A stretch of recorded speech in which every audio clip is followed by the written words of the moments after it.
Good evening, afternoon, and morning, all those listeners out there.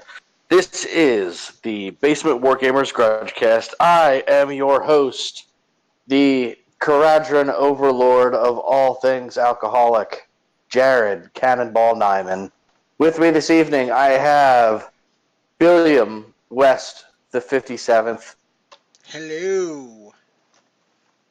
Along by his side, I have El Jefe, Lord of the Dead, Jeff West. Hello. And the blood god himself. What kind of blood? Only he knows. Sean Feather. I can't lie. Hey, what's up, everybody? Blood for a second. You know what? I did too, and I'm like, wow, I got that too. We're starting this off real weird, aren't we? Okay. Wakandan blood. Dude, we're off to a strong start. Yep, Excellent, already. Excellent. So how's everybody doing today?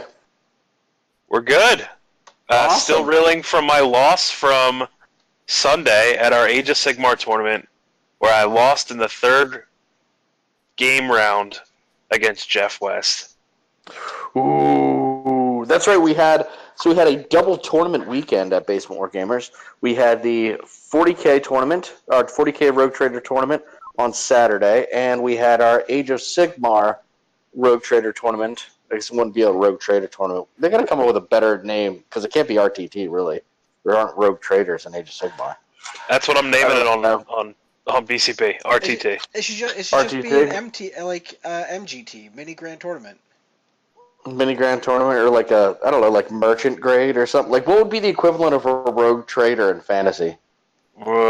Some sort of pirate or privateer. Some kind of like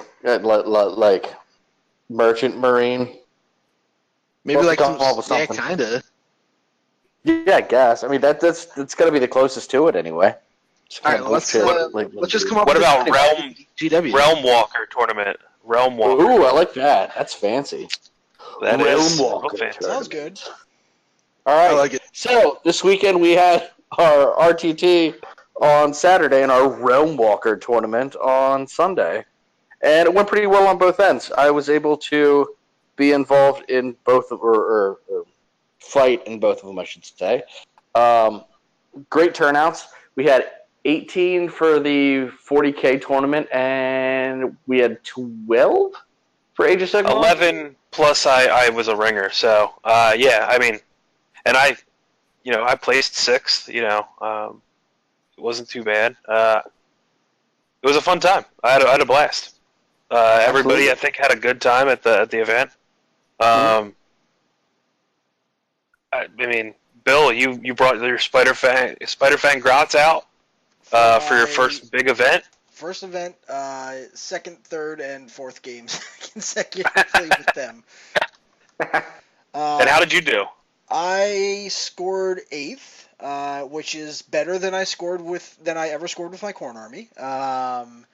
My first game was against Jarid, so that was a loss. There was no win happening there. My second game was against Don, who I actually tabled. And then my third game, I think I would have been fine if it wasn't the what's the mission where you burn all the objectives? That was Scorched Earth. Scorched Earth. I think I would have been fine if I was playing literally anybody other than Lizardmen for that mission, and I was playing Lizardmen. Yeah. For that mission. That's a tough mission to go against Lizardmen. That one and Knife to the Heart, because they can cross the table so fast. So despite that, I still only lost that game. I think the final score was like 15-13, so I still only lost it by 2 points. That's just because the Ragnarok bases are so big that I just put them on top of the objectives right in the center, so he just couldn't get within 3 inches to take them. Okay. Good tactic. Kind of tried that shit with me first. You tried that shit with me first round. I managed to get around him at least. Dude, it's a smart way to go. It is. Why not? It definitely is. Hefe, how'd you do? I did pretty well. I placed 4th overall, which was surprising to me. I had a really, really close game, the first one. I lost by a point. And really, like a couple rolls, if they had gone my way, it would have gone differently. But it was a lot of fun. Who'd you play your first game? Kyan, I think his name was. Kyan is Khornes, Mortal Khorne. Nice. First time I think I've seen him around, but super cool guy and super fun to play against. Yeah, he's on the New Jersey Age of Sigmar Facebook group, and he saw that we were having our event. He lives in like the Philly area, and I invited him back. I told him to keep coming out, bring more people. That's how we're going to grow our community in our area. If we want to build up the Philly suburbs, this is how we do it. And he was all about it. So hopefully we see him again. Good. Yeah, he was a super nice guy, really fun to play against. Yeah, but so that was a really great game. And then Zach kind of had it rough against me round 2. I tabled him, but it was still fun. And then I played Sean. And that was a tough game, man. Was bloody, man. That was a tough game. I think I ended with like 2 almost dead monstrous creatures and like 4 or 5 or 6 wolves. Yeah, I think you had like 2 or 3 wounds left on that Terrorgeist. Oh, dude, I think I was down to 1. Oh, yeah, you know what? I think you were.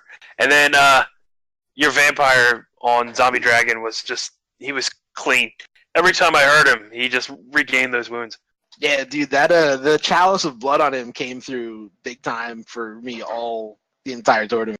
Yeah, that was clutch. But the tournament was a lot of fun. I look forward to doing more of them and more Age of Sigmar in general, I think. Yeah, absolutely. Sean, what about you? How did you end up then? I know you said you got 6, but how were your games? So I won my first game, which was against Sigil, who brought a Chaos army, but it was mostly Brayherds, but he was using the Chaos Alliance abilities. They're super fast. He ran like a 40-man unit of Gores, and it came down to the wire. We only really got 3 turns in, even though we had 2.5 hours. But most of that, I think, was because there was a lot of questions going on, and they were getting thrown my way. And since I was the TO for the event, I had to, put my games on pause so I could jump out and help other people. So, so we had a little bit of a slow play incident with that. So that was my fault. I stepped up my speed on my games the rest of the tournament. But I ran 90 bloodletters, and it was insanity. I've got to get movement trays for them because 3 30-man units is a lot. I ran definitely. A 6-man unit of blood crushers. What else? A Skullmaster on Herald, and it was and then a Blood Secrator. Actually, 2 Blood Secrators. And the army did well. I won my first 2 games, and again, my last game was against Jeff. And if I would have won, I would have come in 2nd place. And I'm super bitter. I need a rematch against Jeff. It was a fun time, but because I didn't get a lot of battle points for the game, I ended up dropping all the way down to 6th. Dude, those 30 bloodletters per squad, by the way, is super intimidating. Oh yeah, I mean, like that was straight so many bodies terrifying when you set that up. Sean, just to plug it, I'm pretty sure that Jeff is within challenge range of you for the ladder campaign.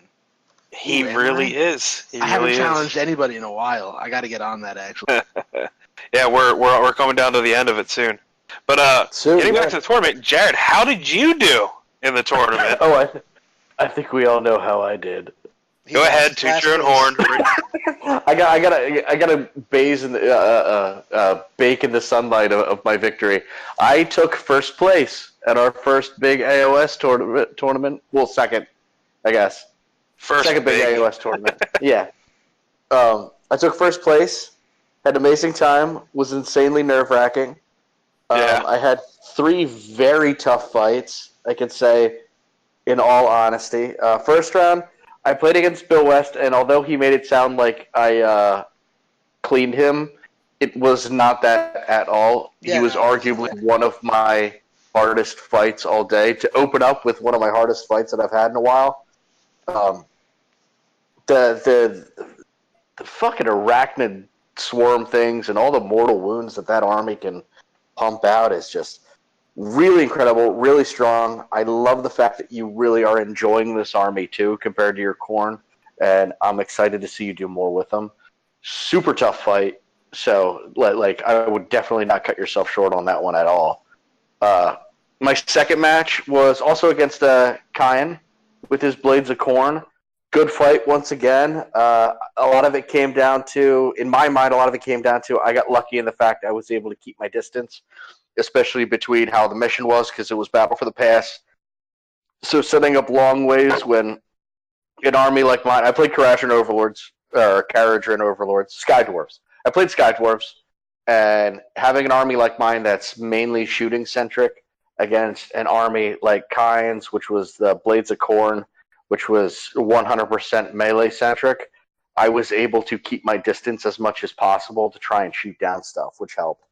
And then the finals match was against Josh Eldritch and his insanely strong Free Guild army, or Free People's army, with full regiments. To kind of do a list breakdown for our final battle, I took. So overall, I did Barak Mornar for my Skyport, which gives me a whole bunch of funny special rules and stuff like that.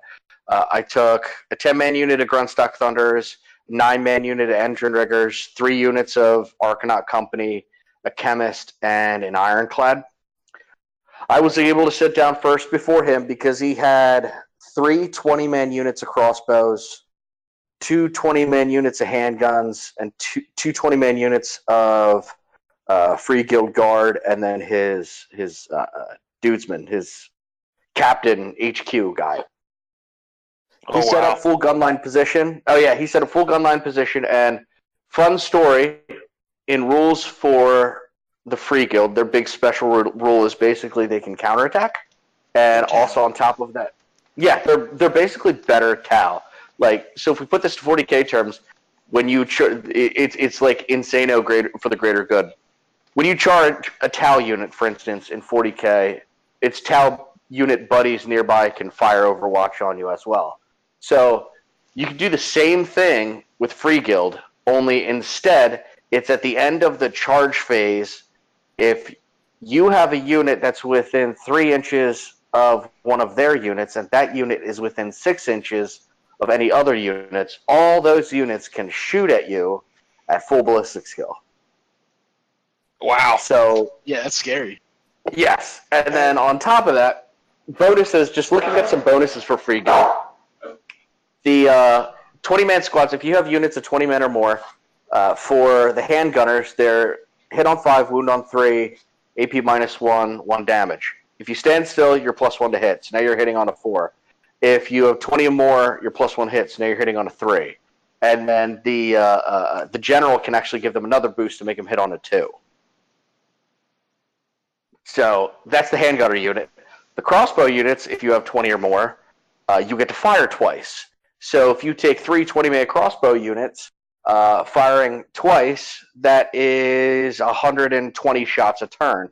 Hitting on 4s, wounding on 4s, on 6s, it's Ren -1. Yeah, so you're just essentially engaging them with ranged, and you probably have better range compared to them.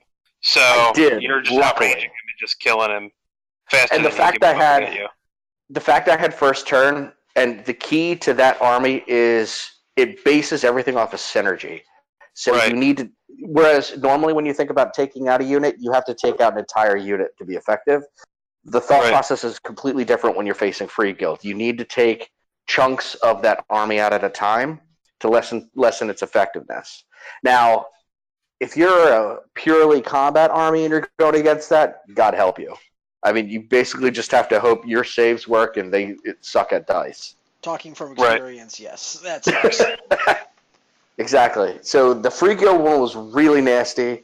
I know they had a really close game against Josh had a really close game against Sam High's Lizardmen. That was another really close fight. Seraphon. So overall, it was really good fights, really close fights overall. I just managed to edge out in each one of my rounds. I didn't feel as though I shit-stomped anyone by any means because I thought all the fights were really close. But ended up being a really fun game, and I'm happy that I actually won a friggin' tournament. Look at you. I know. You're such a tryhard. God knows it'll never happen in 40K. I'd like to thank Panda for not showing up at the tournament, so I actually was able to win this one. No surprise there. Well, how about the 40K tournament? How'd that go? 40K one was awesome. Had a lot of great people. We had a lot of people from all over, which was really interesting. We had people from Wobbly Modelers Guild, and actually Tyler Weimer, who's from Wobbly Modelers. I keep having a hard time saying that for some reason. Ended up winning the entire thing. I ended up playing him in my second round. It was a really close game. I had a lot of fun. Amazingly fun opponent to play against. Plays the game fantastically. Very tactically assured person, and just someone great to play against. Not only, and even if you get your ass stomped by him, it's a great learning experience too. We had a lot of members from LWG. I had the honor of playing against Stefan Saraceno in my third round. He got fourth place overall. He had Necrons and a really neat Necron list that was so movement heavy, and it did a lot of damage to my bullshit list that I kind of tried to throw together to see what I could do with. My list, personally, for it, I played guard with an Assassin's Detachment, but I did all super heavies. I took 3 Baneblade variant tanks, and then just a whole bunch of guard to throw in there with some mortars and shit and see what would happen. And I did well my first round. I played against Primaris army. It was Lions Canino. Really nice kid. He had which was a really fucking cool model. He had the new Primaris Forge rolled super heavy tank, the Astraeus, I think it is. Yes. It's The big thing's as a monster. It makes a Sicaran look tiny. It looks like a slightly shorter Thunderhawk. To be honest, it was awesome. Seen this thing yet. What is this? Me either. It's a Forge World tank. It's an Astraeus, and it's a giant super heavy for the Primaris Marines. It's huge. It's a grav tank. Yeah, it looks like they took a Sicaran tank and slapped it together with a Redemptor. What is it? The repulsor tank. Yeah, but like 4 repulsors. Yeah, it's huge. This thing was monstrous. Oh yeah, there's a picture of it. Yep. It's bigger than my Ragnarok bases, I'll tell you that much. Yes. Yep. The thing is monstrous. But had a really fun time. Our Chaos God Sam ran the tournament. He actually got to play in it at least second round because we had someone jump in then, and now he was really amped up to roll some dice. Yeah, he came in third, and then Carl came in second. So our club representing there pretty good, which is pretty awesome. Absolutely. So it was a really good time. Big thanks to everyone that joined in. Big thanks to the LWG teams that showed up and played. Just like shout out names. I know Seth Ring was there, Ross Famous, and I'm missing a couple of other ones, but I know there was a bunch of other LWG guys there. And of course, our Burks / BWG friend as well, Josh Hare, was there with his Dark Eldar. Always fun and a great time to see him. And tons more people. Well, it was 18, but a good amount of people. Had a great time. Got to throw dice. Met some great people. Have some fun games. And no problems otherwise, which is all you can really hope for in a tournament. Yeah. Out of curiosity, how did the Dark Eldar do? Because they got the most recent codex, so... So Josh ended up 10th overall out of the 18 Which you beat players. me out. I think I got 11th. Yeah. Yeah, Jared, you came in right behind him. Well, I mean, Yeah, I this had isn't 2 AOS, losses. so, you know. Yeah. I don't have dwarves in 40K yet. What about squats? We can't even reset the clock anymore. Damn it, you're right. Exactly. The clock is broken. And my squad comes out, I think, this week. I gotta say, I'm pretty excited to try and go to one of these 40K tournaments we have. Unfortunately, they've been scheduled when I work every weekend, but eventually it'll be pretty awesome. I will say, though, Jared, looking at the tournament, you had the highest or the hardest strength of schedule. So, yeah, you lost. You went into 11th, but you had some tough competition. So, at least you got that going for you. Had a good time. It was fun. I mean, and being able to play against a lot of those higher level players was awesome. Yeah. So Stefan, Tyler, fantastic lines. It's really fun to play against as usual. So I had a good time. Cool. So we hope Awesome. to see all of you out there for next month. Yeah, and we've got Burke Spring Assault. That's our next tournament. It's coming up in May 19th. That's with Steel Thunder Mike running his 9th Spring Assault event, and there's going to be a 2,000 point 40K tournament. There's a 1,000 point narrative event, and then I'll be running our 1,500 point Rogue Trader, Realm Walker, Age of Sigmar tournament. And Realm Walker. I thought this was officially Exactly. a GT. You gotta push the brand. It is not going to be a GT for us. Okay. It's a ramp up, and it's supposed to be like our test of 1,500 points at a larger venue. Because we have Summer Slaughter coming up in July. Summer Slaughter is a 2-day event. It's a 40K GT, and that's going to be on Saturday and Sunday in July. I think it's the 21st and 22nd. But on the 21st, we're doing a 1-day, 3 or 4 round RTT again, or Realm Walker tournament, RWT. And So it'll here's a be a question. good time. Here's a question for you, because it's something I always get confused with. What actually is the differentiator, other than just saying, oh, it's bigger? What is the actual differentiator between like an RTT to a GT to, a major GT, blah, blah, blah, blah, blah? So that's up on the Best Coast Pairings and Frontline Gaming page. It goes by number of attendees. So if you have less than 28 players, you are just considered an RTT.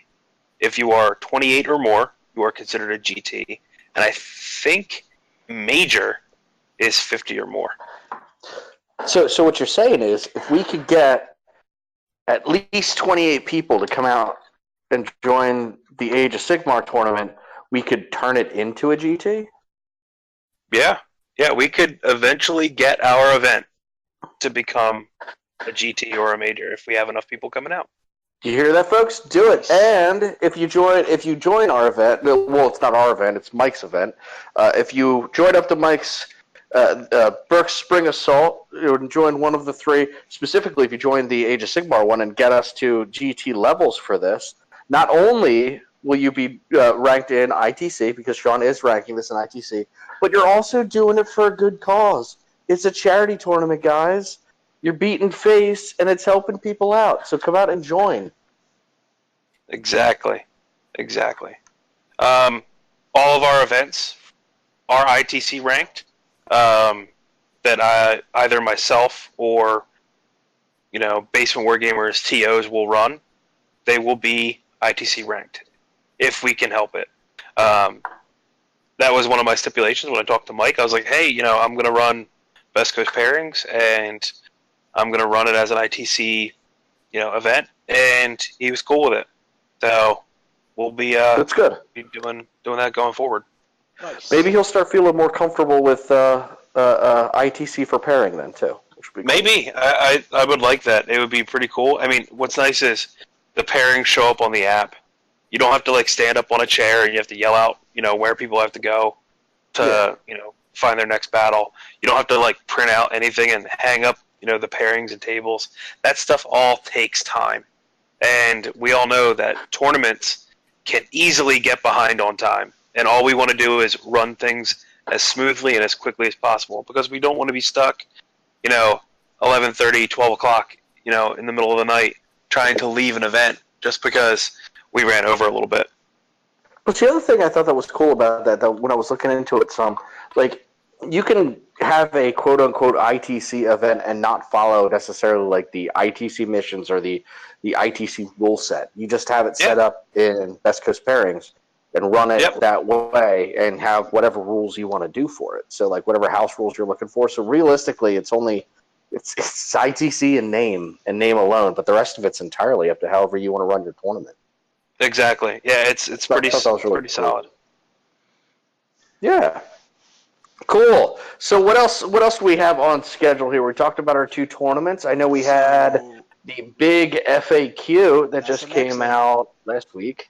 So, what do you guys think about that? What's your thoughts on the big FAQ? I personally love the thing. I think it did a lot of good for the game, for 40K in general, and I think it's in making strides to level out the playing field more. But I'm interested to see what you guys think. My only complaint is that they brought up the price of Hive Tyrants, but everybody saw that coming. Yeah. Oh yeah. Especially after the big win. Yeah, that is my only complaint from it. Otherwise, yes, I like it. At the same time, even though they brought up the price for flying Hive Tyrants, they also seem to have made flying a bit stronger for if you're bringing something via Deep Strike and charging it. So they brought up the price for Hive Tyrants, but they made flying things easier to. It sounds like, in theory, I haven't played 40K since it came out, but it sounds like they made flying a bit stronger as far as deep strikes and charges, with the way that you have to travel from the base and all that. But there has been a big change to Deep Strike now. Yep. Oh, You have to turn 1. You have to leave it in your deployment zone. Yep. If you're going to try to alpha strike, it's not really going to work for you. Yeah, but I'm not an alpha striker, so.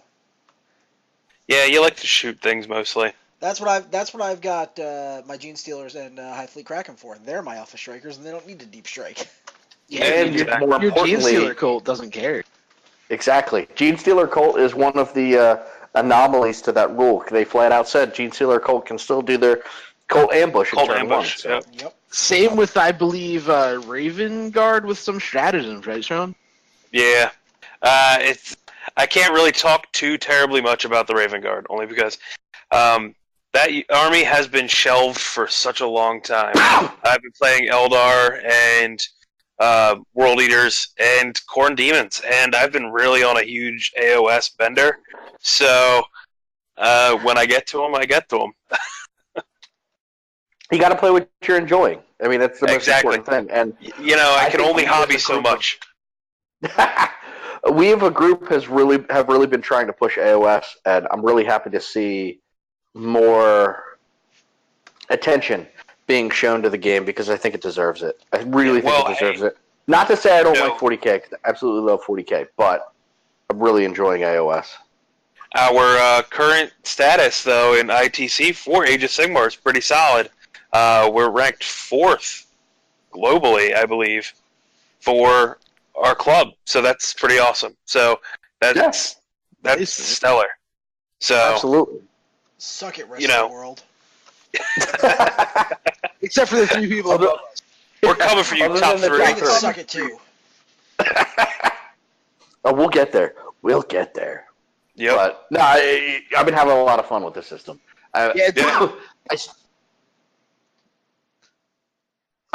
You were saying? I'm sorry. Oh, I was just gonna say I'm super glad that everybody in the club seems to be like really embracing it.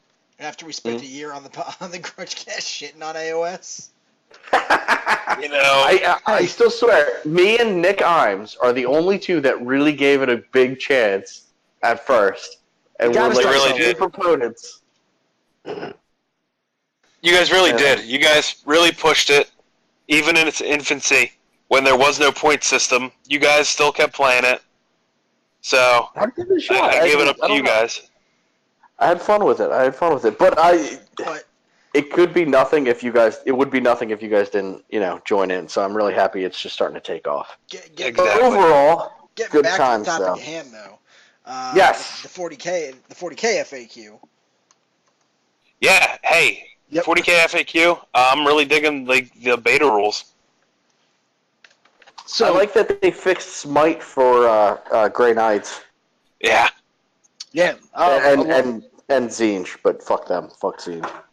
A lot of the changes that they made, I think, really make a lot of sense and are kind of how I feel like, at least I interpreted the rules originally. Like the feel no pain thing, only having one roll instead of being able to stack feel no pain roll. Yeah, absolutely. Stacking feel no pain was ridiculous, but being able to take double feel no pain was bullshit. Yeah, that's super good. I'm also glad they brought back the rule of 3 for units. And it's not even that, because if you do small points games, it's actually less. True. Yeah. It's 2 if you're at 1,000 points or under, which is even more interesting. Yeah, and they also said flat out. 12 cards. And then I think it's 4 if you're at 2,500 or more. Yeah, and then they said that 1,000-point games are definitely on 4x4 tables. So yeah, that's a really interesting cool. thing that I don't remember them ever like specifying before. They did, I think, back in 6th or 5th edition. They pushed for different size tables. That's why they had the 4x4 mats. That's why they were selling those 4x4 mats, though, so that people could play light skirmish games. Yeah, that'll be interesting though, because I think a lot of tournaments probably still run on 6x4, right? Or used to anyway, regardless of size. Yeah, most do just because of the amount of terrain and stuff that they can try and throw out with it. But yeah. So my only question with the new FAQs that I've had is I was looking over the character targeting stuff, right? Yeah. Yep. Does that refer to the current wounds characteristic, or like what their maximum wounds characteristic is? So do you have it in front of you? Can you read it off for us, just so we can all get an idea? Or do you know what it is offhand fully? Oh no! I am not prepared for this question. Okay, so we're gonna just edit this out then, right? Nah, keep it in. Keep it in. Here goes Jeff being unprepared. Fucking Jeff, I'm gonna ask a question and not know what it's a reference to. So to answer your question, yes and no. No, the beta character rules still stand that if character rules still stand, if you're over 10 wounds, you can be targeted. Beyond that, one character cannot screen for another character. However, if you have a unit in front of that character that is closer to your model that's firing, even if they can't see that unit, they still cannot target that character if it's further away. So to put it in reference here's the exact rule. Targeting characters. An enemy character with a wounds characteristic of less than 10 can only be chosen as the target in the shooting phase if it is both visible to the firing model and it is the closest enemy unit to the firing model. Ignore other enemy characters with a wounds characteristic of less than 10 when determining if the target is the closest enemy unit to the firing model. This means that if any other enemy units other than other characters with a wound characteristic of less than 10 or closer, whether they are visible or not, then the enemy cannot be targeted. The enemy character cannot be targeted. Excellent. Correct. Does that make more sense then, Jeff? Oh yeah. Does that answer your question? I think so. I am satisfied. He is satisfied. Good. Go smoke a cigarette because he's satisfied. Ooh. Light it up. Good. So that is basically it, I think, in terms of the FAQ. There was a couple other additional changes, but nothing too terribly huge. I think we talked about a lot of the big stuff there. Yeah, character targeting, like the beta rules are now official, that kind of stuff. Like the stuff that was beta rules before, the Smite reading, how it does now. That's now official. Some new in terms of soup armies. We just had they a have robot show stuff up. with soup now. Yeah, Jared, can you say that again? Cannonbot. Oh, sorry. Cannonbot. You digitized out. So this was with regards to soup armies. So now everything within the army has to have the same keyword, but it cannot be Imperium, Chaos, Elves, or anything bullshit like that. Everything in the same detachment, correct? Yes, detachment. But you can have detachments, multiple detachments with different keywords. Correct. So you can have a Chaos Space argument on that now. Battle Forged Army, a Chaos Space Marine Battle Forged Army, or a Chaos Battle Forged Army. But you can't have Chaos Space Marines or Chaos be your detachment main keyword that holds it all together. Yes, correct. Yep. And I was reading a couple of articles, some good articles on that, and on if that's actually really going to fix much of what was the problem. Because, you can still run multiple detachments of shit. So you're still going to get some degree of soup out there. It's not as much of the same soup that you might be thinking of. So we'll still get some of that, I think. And you're still going to... It's... GW is now pretty much leaving it as a living rule book. I think we're going to see more changes, obviously, with regards to how a lot of that's played. So, yeah, I think they need to just make it a digital rule book completely and just release it online for free, similar to how War Machine does it. You can get the rules for free now for War Machine. Oh, and really? you can just Yeah, I'm pretty sure you can get the rules for free, and it's all online, and you have everything on your app. That's kind of the way they were going with Azir. I mean, I was gonna say, why don't you you get just the say rules Azir with Age of Sigmar? Yeah. So, and I think you're eventually going to have that because they did say that they were coming out with the Warhammer 40K app. That's going to be an army builder built into it, and it's going to help you build via power level, which I think is cool. Yeah, that's the only thing. See, I am not going to say it's cool. I think it's bullshit. Well, you got to remember, though, it's way more in-depth than Age of Sigmar is. I mean, Age of Sigmar is free upgrades for your units. Power Fists have costs. They're way better than, a Gore Haka on a Gore Grunta or whatever it is. So, I mean, You're talking two different gaming systems. I know it is, but it's like, it's all for free. So, Age of Sigmar is more like playing power levels, just with, an expanded, higher points value. So, yeah. They needed something to make it a little easier, and I think they want to take the reins back a little bit from Battlescribe. So yeah, I could see that. I could sense. definitely see that with the way that they, which good on them because it's something they should have done for a while. To be honest, Yeah. like the fact that they never had an app like that is kind of ridiculous. Well, they did have their own army builder years and years ago. I had it. It was old as shit. And Was it hot garbage? It was good for like the first 6 months, but then everybody started using the army builder from Lone Wolf. So because Lone Wolf had a better product, and you could do multiple systems off of Lone Wolf stuff, so it was much better. But I think once they have the superstructure built of that app, they'll be able to go in and modify it and tweak it a little bit more so that it could be for match play games. So we'll see how it all pans out. Yep. Baby steps. Yeah, exactly. So, nice. Moving on then to new releases, which is really it's the Ionic, the water elves, the sea elves. Deepkin. Yeah, those things. Yeah. Yeah, they look awesome. Those models are amazing looking. They look super, super good. I don't like some of the rules because it's going to directly affect my Kharadron. Why is that? So some of the rules that were leaked, I don't know if it's along with Tides of Death, but one of the big rules that they leaked that's going to be really nasty is it forces you to do target priority to whatever is the closest unit.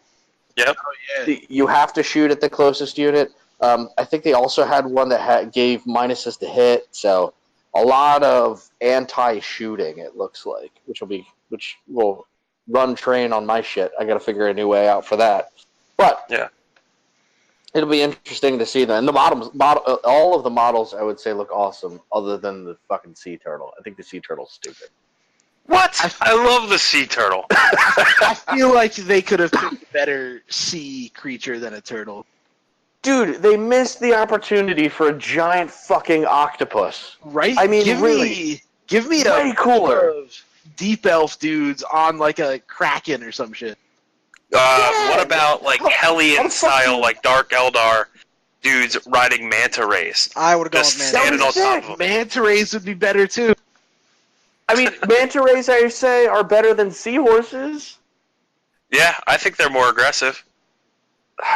It's definitely a more aggressive animal. I mean, yeah, it's gotta be, right? What was the one that killed? It's gotta be. Look at it. All I'm gonna say It's got is floppy wings. what's stopping you guys from like buying the model and then just not using the sea turtle, but instead just buying like a plastic manta ray you can just glue the sea turtle stuff on.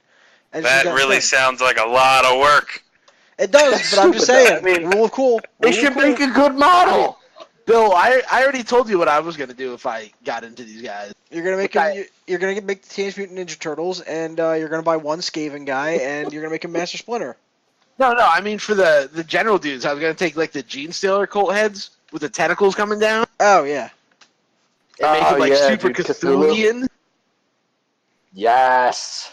Because that's really my only other, not even really a problem, but just like a kind of a disappointment for. I thought they were going to be more along the lines of that. Yeah, I agree with you there. I thought just a little more creepy, like monsters from the deep. I mean, the one things are eyeless though, which is kind of cool. Yeah, and a lot of the blind the blind units have like ranged weapons, which is a little odd. But sure. You know what? Right now, GW can't do anything wrong in my eyes. So they're releasing so many cool things, and they're listening to the customer, and that's important. So yeah, I'm okay with it. You know what? As long as they can start, making the guys over at Forge World, play tests or stuff before they print it, I'll be fine. Yeah. I still like some of the Forge World stuff. It's pretty neat, but I like Forge World stuff, but I feel like they don't play. It's a little wonky. Yeah, it's a little wonky. Well, let's be fair to Forge World, especially for the 40K stuff right now, because when 8th edition came out, GW was just kind of like, oh yeah, we're launching this in 2 weeks. You need rules for the new units. Good luck, bye. True. Very good point. So let's be a little fair to Forge World in that regard. Nah, they've always had a little bit of an issue with their rules. I don't disagree. They've always played it a little fast and loose with their rules. I don't disagree with you. No, fuck them. All right. So what's next up on this docket? We've got. Well, so unfortunately, I was hoping that Murphy would join us tonight because he is launching the BWG War Machine Hordes campaign for, what is it, Awakening the Dragon or something along those lines? Something like that. When is that supposed to start? Well, since I don't play the system, I have not been following or paying attention to it at all, so I have no idea. I don't have near enough trolls yet. I need more trolls to be able to... unless he's doing super low points to start off, which I'm hoping. I do have a decent amount of marks, but... So, I think there's only like 6 people we're just in the getting group. back into it. So here's what I can say. It's the Basement Wargamers War Machine Hordes narrative, the Winter Dragon Awakens, the Althanic of the Grosh has been formed, and there are two sides warring to stop Everblight from embarking on a new era of destruction. And it's a 5-month campaign. Alright. That sounds like fun. I will definitely be joining it like I join everything. It seems like it's going to be Everblight versus everyone. As is usual. As it should be. Yeah. And it looks like there's about, I think he said there's actually, I'm looking at it now, there's 8 members on that group. So it looks like they've got quite a bit of people interested in playing it. That's pretty awesome. I know a lot of people from the group have just started getting into it, which is pretty exciting. Should be interesting. Should be interesting to follow up. I'm excited to hear more and actually play a game of War Hordes again, because it's been a couple of years now. Yeah, it's been a while. I haven't played the new system yet either, the new MK3. Last time I played was MK2, so I've been trying to watch the battle reports, and it looks pretty interesting. They did a lot of points adjustments, but it seems like the game itself runs pretty smoothly like it did before. One thing I always got to hand it to War Hordes, they've always been really good at their game balance, especially in the tournament atmosphere. So I'll be interested to see that. Also, just a heads up, you can measure before you do things now. Oh, nice. Very cool. Check that back for 40K. Good. I always love painting the models too. That's what I've had a lot of fun with lately, is painting some of these trolls. Yeah, I got to get back to painting my War Horde stuff, but after I finish my Death stuff. Yeah. Of course. So we've got our Age of Sigmar ladder campaign still going, pretty strong. Yep. My brother Aaron, that all of you guys know, but out there in podcast world, in internet lands, Aaron Feather, my twin brother, is running his Death Army, and he's our current champion in our ladder campaign. But I think sooner or later, Jared is gonna bring his Quadrants up, and he's gonna try to take that champion spot. So we'll see how the next few weeks pan out. Yeah, hey man, as a former champion, it was mine first. So all I'm going to say is I climbed up to 5th this week, and I plan to be in the top 3 by the end of next week. Nice. So you played against, who was it, Sigil? Vicious. No, so I played actually against Dawn. I spent the points to play against Dawn and jump up to 6th place, and then with all of the crazy amount of hobby points I have, I spent some to jump up another rank, which would be 5th place. That's cool. Very cool. But now I can play Panda and jump up to 3rd. There you go. That's if you beat him, though. Panda's got a strong-ass army, but that'll be interesting. Yeah, Daughters of Cain are no joke from what I understand. Hell no. Ugh. But I think he had a chance. With all your mortal wounds compared to his mortal wounds, it'll be an interesting fight. Yep. Plus, I think you're also really fast as well. So if you have to, you can scurry away. Yeah. Plus, you've got those big Arachnaroks, and they're kind of beefy. They are not something you want to fight in melee combat. No, they were a pain in the ass.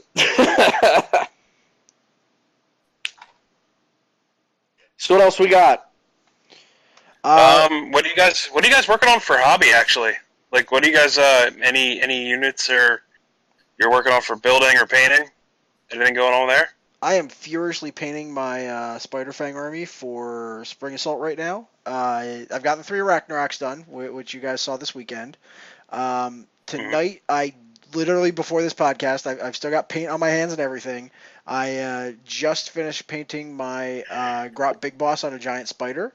And cool. I've just got about 5 squads of Spider Fang riders to paint, even though my fiance is being very helpful, and she is actually painting one of those squads for me. So. Oh, is she there right now painting them for you? She is there. She is here painting as we speak. Wow, that's a keeper right there. Dedication. That was the reason she's my fiance right now. It's gonna be my wife soon. There you go. Very cool. Tell her I said hi. Live. All right, Jeff, what are you working on, buddy? I started painting my death models recently. Working on my Crypt Ghouls at the moment. I finished one of them to see just how they kind of turned out, and I was really happy with it. So I'm pretty excited to see what they look like when they're all done. Yeah, I saw on our group page that you posted a test model, and it does look really good. I'm looking forward to seeing the whole squad done up. You've got what, a 20 or 30 man unit of those? 20 right now, but always looking to expand. I gotta say though, I'm super intimidated to start the big models because that's something I've never really done too much before, coming from like largely Eldar and Space Marines where they don't have giant monstrous creatures. Yeah, I'm gonna be embarking on a new army soon, so I know what your hesitation's gonna be like. But I'll get into that when I speak about what I'm working on for my hobby stuff. But Jared, what are you working on? With tease for a future podcast. So many things. So many things. So here's my list. Right now, I was in the process, prior to podcast, of building my Maw Crusher. And I have to paint some more Philadelphian Iron Johns. Before BSA, I need to at least paint up the last 3 of my engine riggers. I also have to build and paint a unit of Argonaut Company. I have to finish painting my second Ironclad. And then I also have your twin brother Aaron's Necromunda Escher gang I'm trying to paint up and painting some terrain. So I got a bunch of stuff. Cool. Yeah, I've got a bunch of stuff that I've got to work on too. Hopefully that they'll be done by BSA. And, I'm going to be a ringer for that. So I want to make sure that I'm holding myself to the same standard as my players for our tournament. So I look forward to seeing all your guys' models on the table. But getting into the stuff that I'm working on, my hobby stuff, I've got a bunch of Eldar that I just finished building. I still got a lot more to build. Got like 3 fire prisms that I've got to build. I've got to finish up my 3 Vol's Wrath weapon batteries. Got a couple of other. I got 2 squads of Dire Avengers to build, and another squad of Guardians. So I've got some stuff to do on the 40k side. But then I've got to also finish. I got 2 more chariots, Tyrannok chariots, for the Swifthawk Agent elves that I have. I just finished my Phoenix. I actually brought that out against Sam High the other week, so that was fun. I gotta get paint on all of my elves.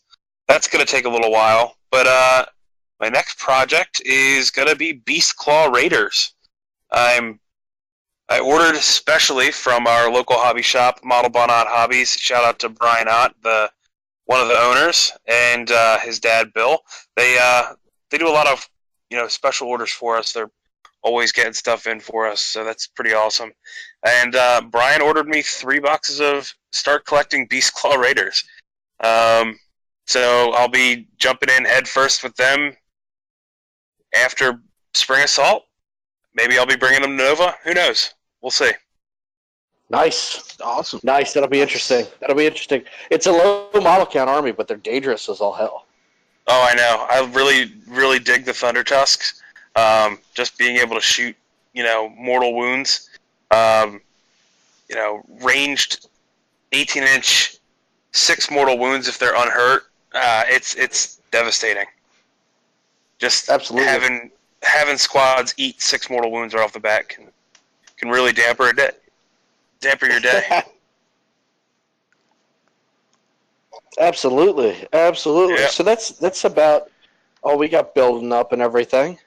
I think that covers it for tonight. Nice. Awesome. Oh yeah. I just want to plug. There's a tournament at Portal. I believe it's the 5th. May 5th. I want to say May 5th up at Portal. If you guys haven't been there, we did go to a tournament, a 40k tournament there earlier. Was that in March or was that in April, Jared? I want to say it was end of March. Yeah, end of March we went, and it was a blast. Had a good time. Went with Carl and Sam, and Robbie and Josh. They have a good, Jared Straudinger, and Robbie Vega. They do a good event. It's a little tight in there, but other than that, I mean, it's a blast. They have a good crew up there, and they do ITC rankings as well. They don't do any Age of Sigmar, but go check them out. But they've got their event on the 5th, and I think that's going to be a test tournament for the 40K 2000 Spring Assault. So check them out, and then obviously Spring Assault's coming up on May 19th. So I think there's also another one at.